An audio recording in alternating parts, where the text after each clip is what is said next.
Avez-vous déjà pensé que le monde invisible n'est pas le fruit de l'imagination, mais une réalité oubliée? Nous croyons que les anges sont des êtres distants, silencieux et insensibles, mais la vérité est bien plus profonde. Ils forment l'armée cachée de Dieu, des forces puissantes qui ont détruit des civilisations entières. Les peuples arrogants furent balayés de la terre par le cri de ces messagers divins. Parmi eux, certains sont terrifiants, les anges de Jahannam.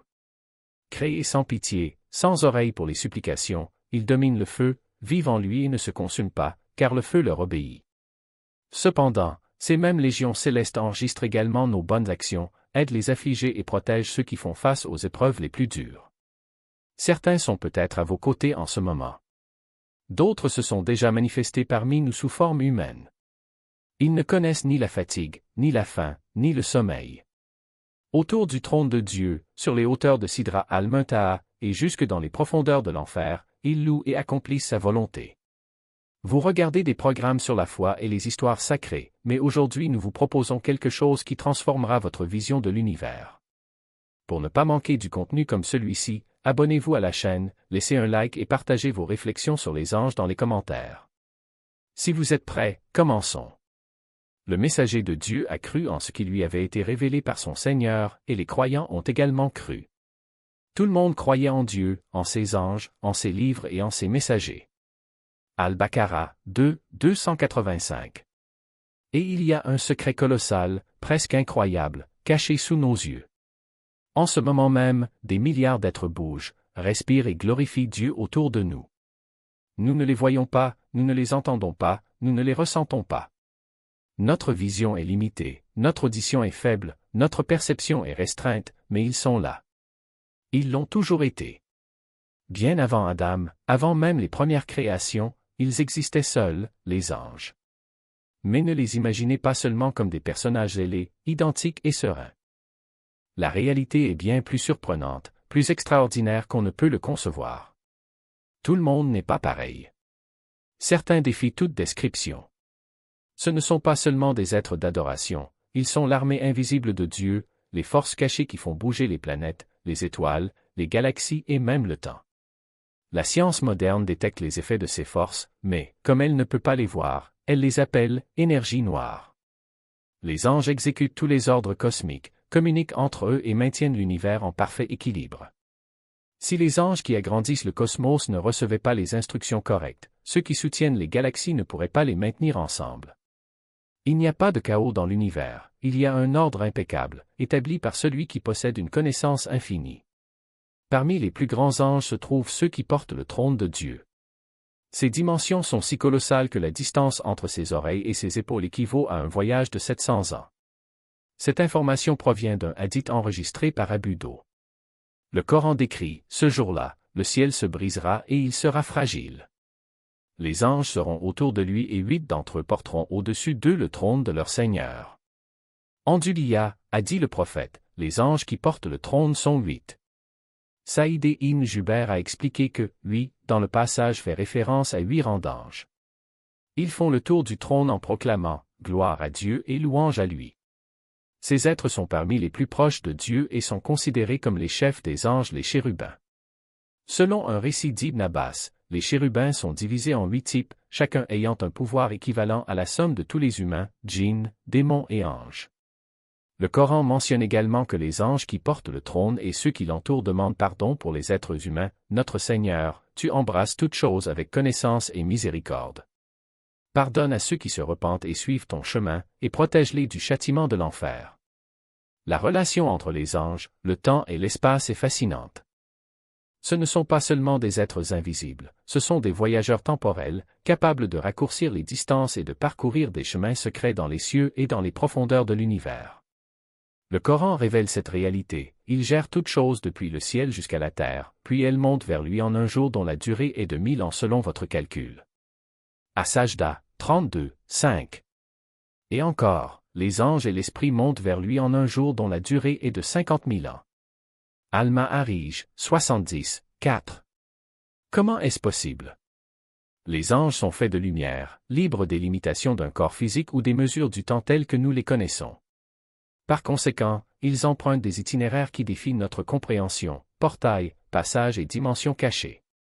Les montées et descentes évoquées dans le Coran ne sont pas de simples mouvements, mais une forme de locomotion où le temps se comprime et les distances perdent leur sens. Pour eux, un voyage qui nous prendrait des milliers d'années peut s'accomplir en un instant. Hildreth Ali a dit un jour, « Je connais mieux les voies du ciel que celles de la terre. » Ces paroles font écho à ce que le Coran révélait déjà il y a plus de 1400 ans, à une époque sans télescope ni technologie avancée.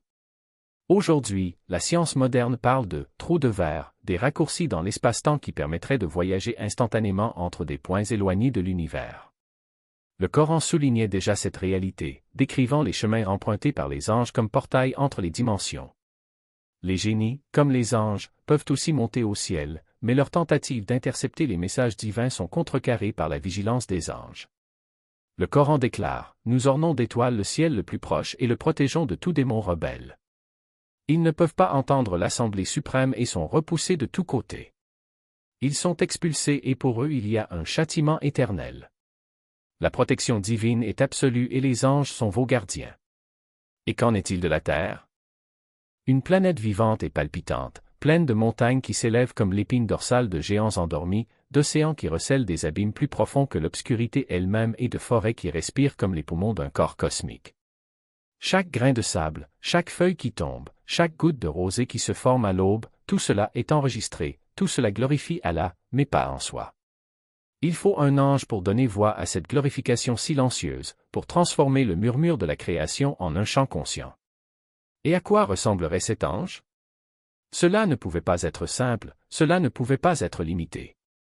Sa forme doit refléter la complexité de la Terre, des milliers d'yeux pour observer chaque mouvement des plaques tectoniques, chaque éruption volcanique, chaque secousse qui ébranle le sol, des milliers de mains pour toucher chaque racine qui se tisse sous la terre, chaque courant marin qui serpente à travers les océans, des milliers de voix pour faire écho aux louanges de chaque créature, de la plus petite bactérie à la majesté des baleines qui traversent les mers. Et ce n'est pas seulement ça.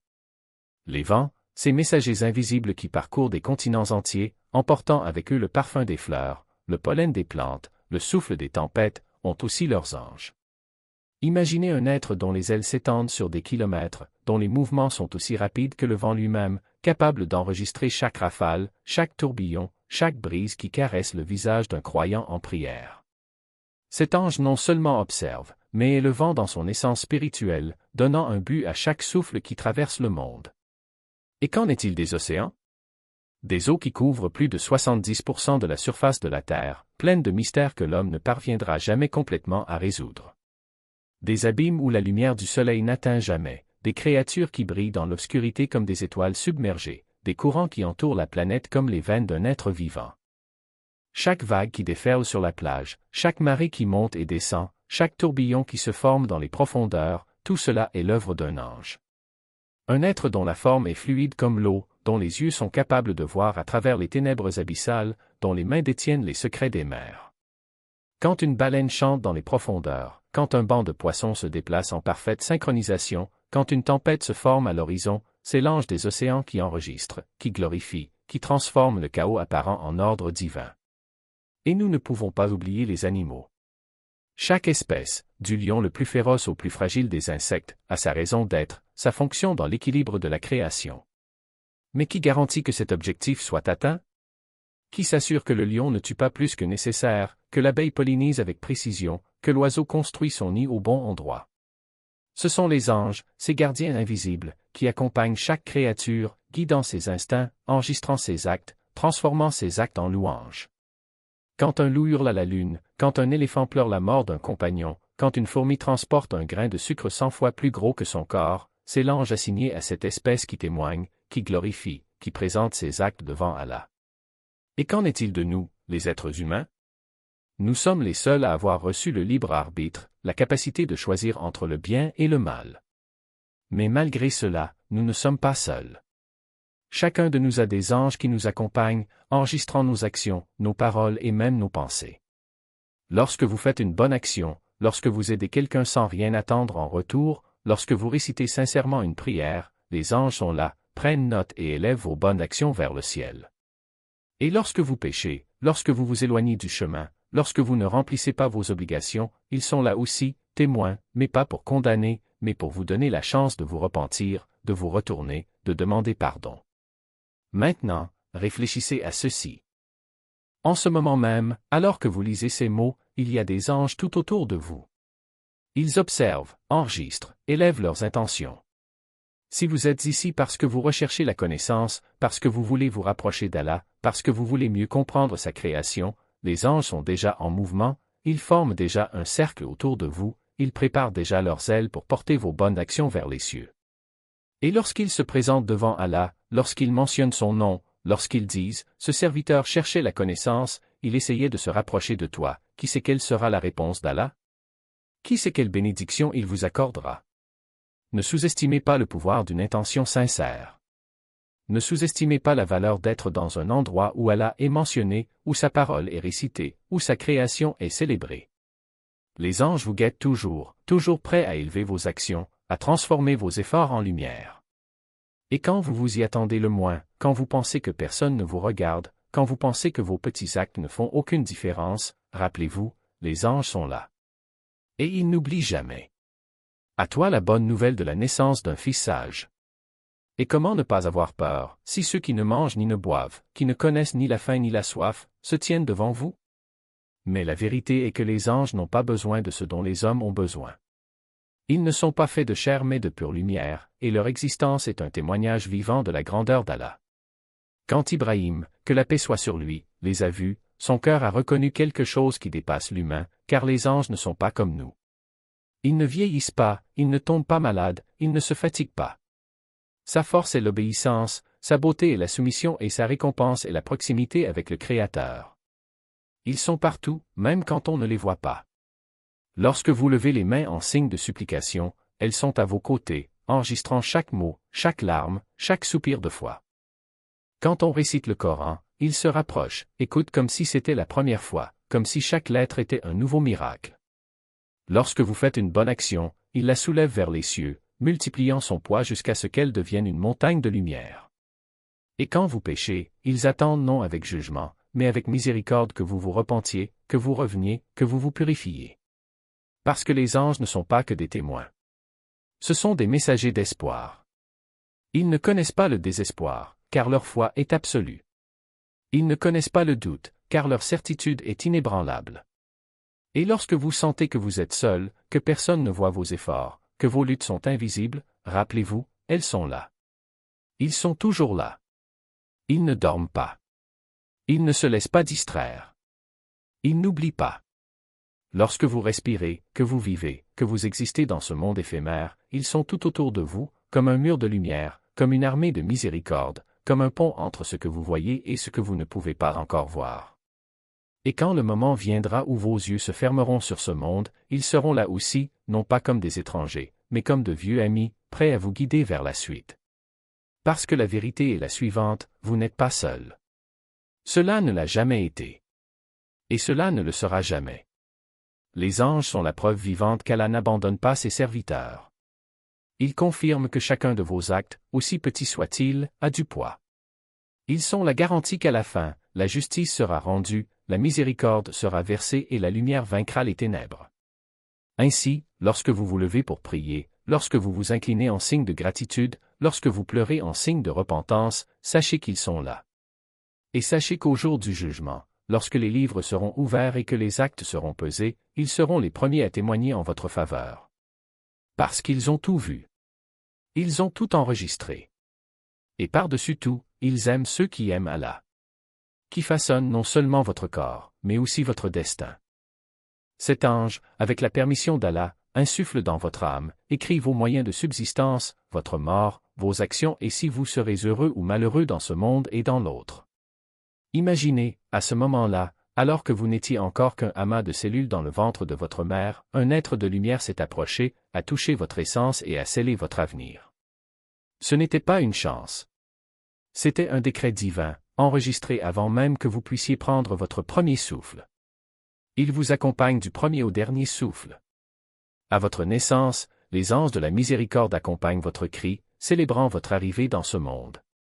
Quand tu seras grand, ils surveillent chaque pas, chaque choix, chaque mot qui s'échappe de tes lèvres.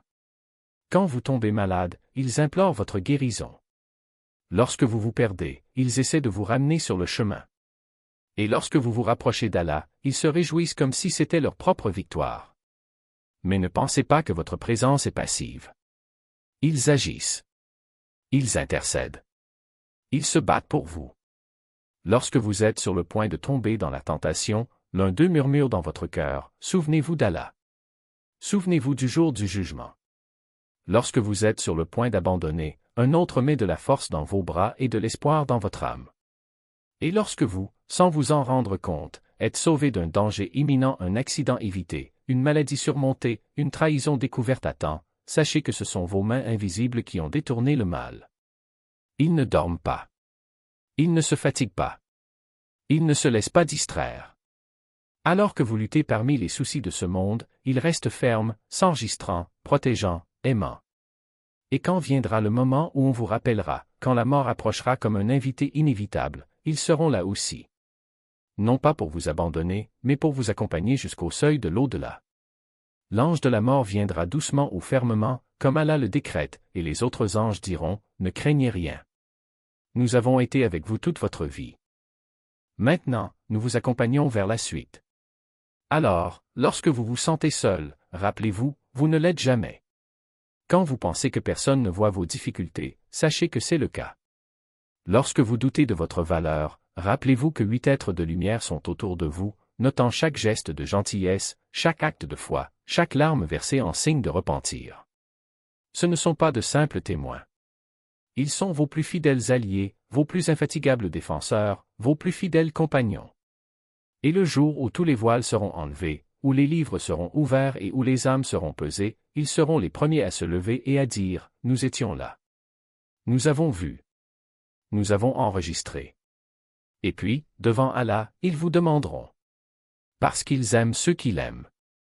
Parce qu'ils connaissent le poids de leur combat. Parce qu'au fond, ils soutiennent votre victoire autant que vous.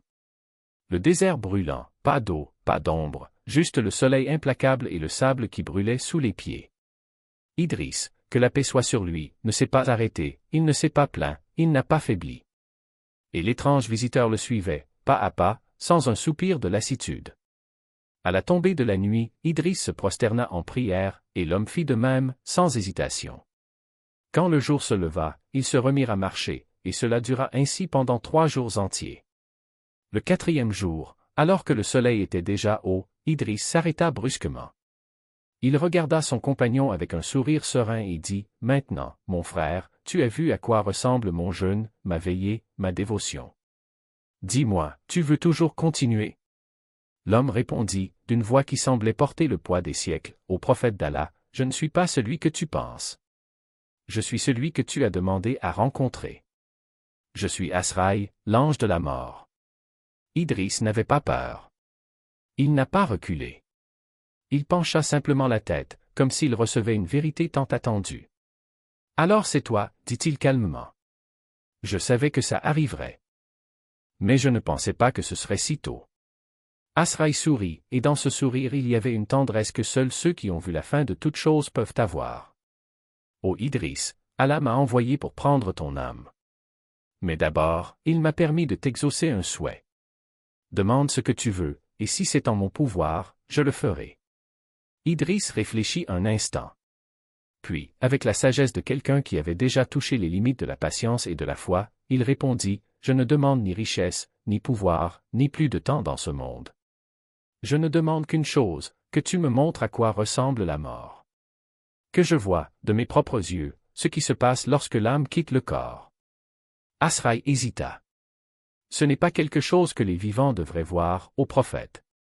Mais Idriss a insisté, Allah m'a donné la force de supporter le soleil de midi. Il m'a donné la foi pour marcher des jours sans eau. Il me donnera certainement le courage de voir la vérité. Puis, avec la permission d'Allah, Asraï tendit la main et toucha la poitrine d'Idriss. Et à ce moment-là, le prophète a vu. Il vit l'âme se détacher comme un fil de lumière, il vit les anges en robe blanche descendre avec le parfum du paradis, il vit le corps rester là, immobile, tandis que l'essence de qui il était s'élevait, légère, vers son Seigneur. Et quand il revint à lui, Idriss était debout, intact, mais les yeux pleins de larmes. « Maintenant, je comprends, murmura-t-il. Maintenant, je sais pourquoi tu es appelé miséricordieux, ô Asraï. Car même dans la séparation, il y a de la beauté. Même dans la douleur, il y a la paix. Asraï hocha la tête. Et maintenant, ô Idriss, le moment est venu. Le prophète n'a pas résisté. Il n'a pas demandé plus de temps. Il ferma simplement les yeux et dit, entre tes mains, ô Allah, je remets mon esprit. Et ainsi, sans lutte, sans peur, l'âme d'Idriss, que la paix soit sur lui, a quitté ce monde, comme une brise qui se dissipe dans l'air, comme une prière qui monte vers le ciel.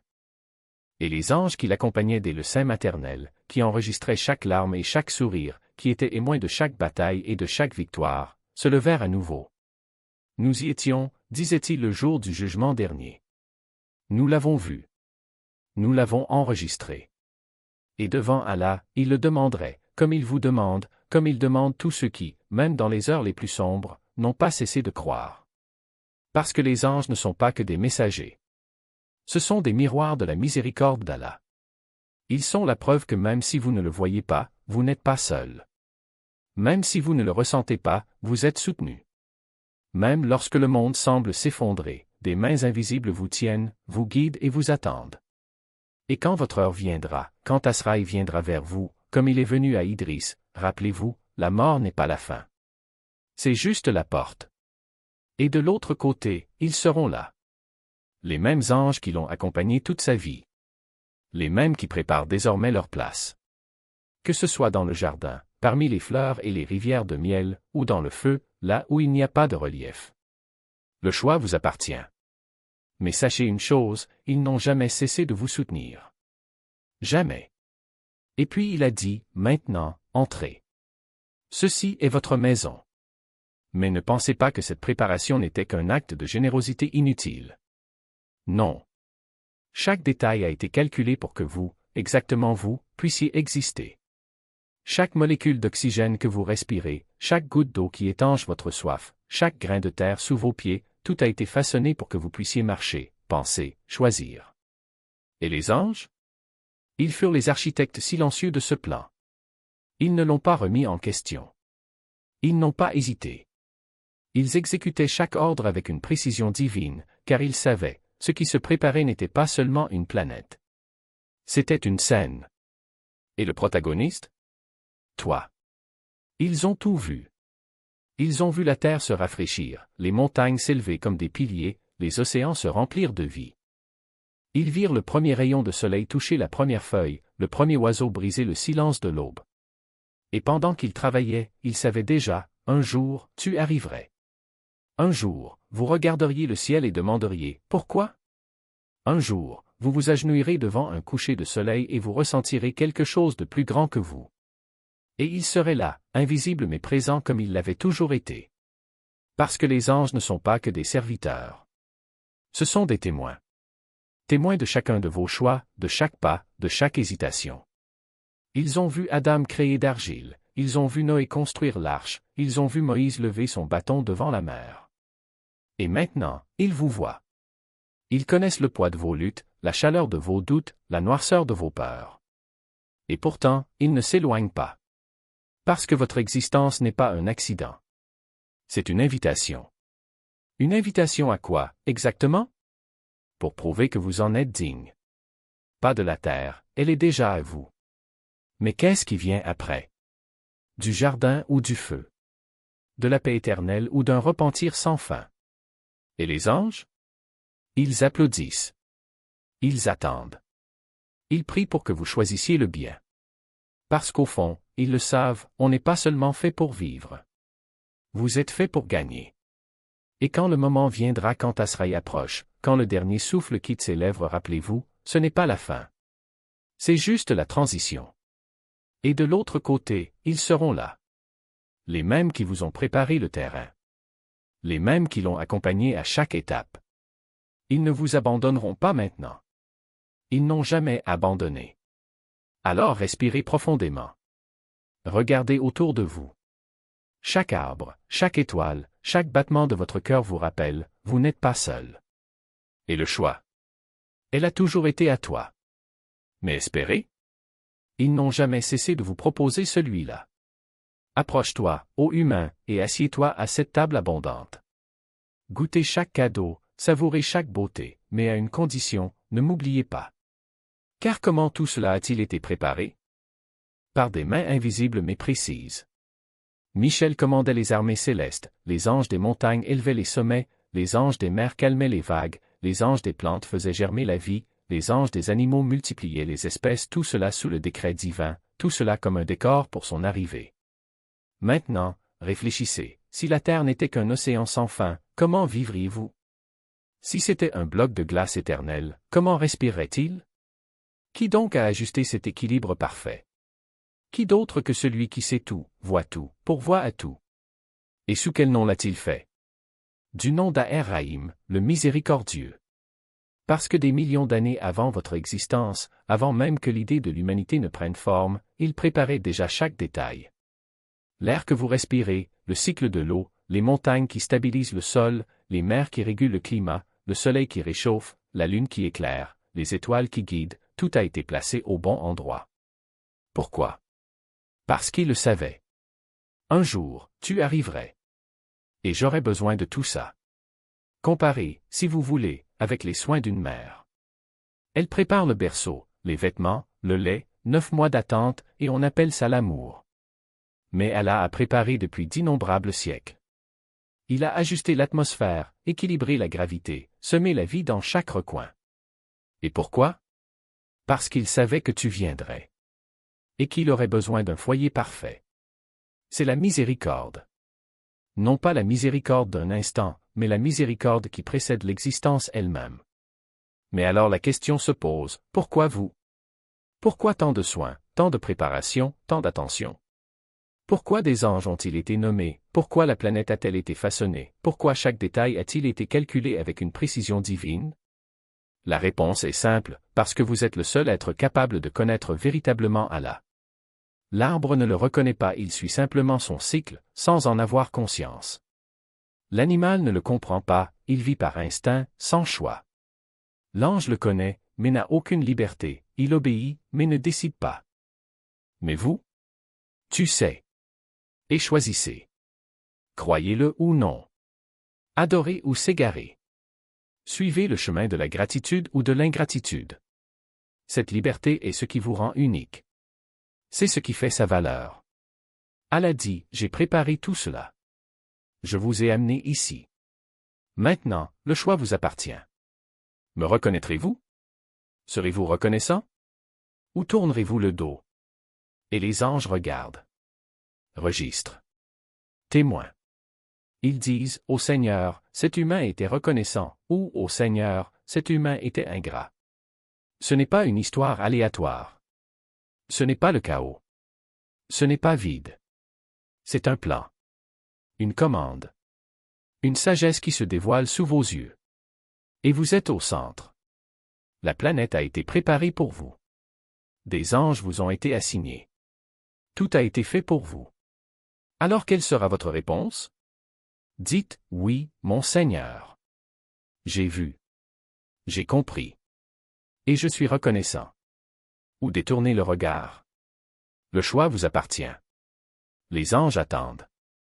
Allah attend. Que vas-tu dire?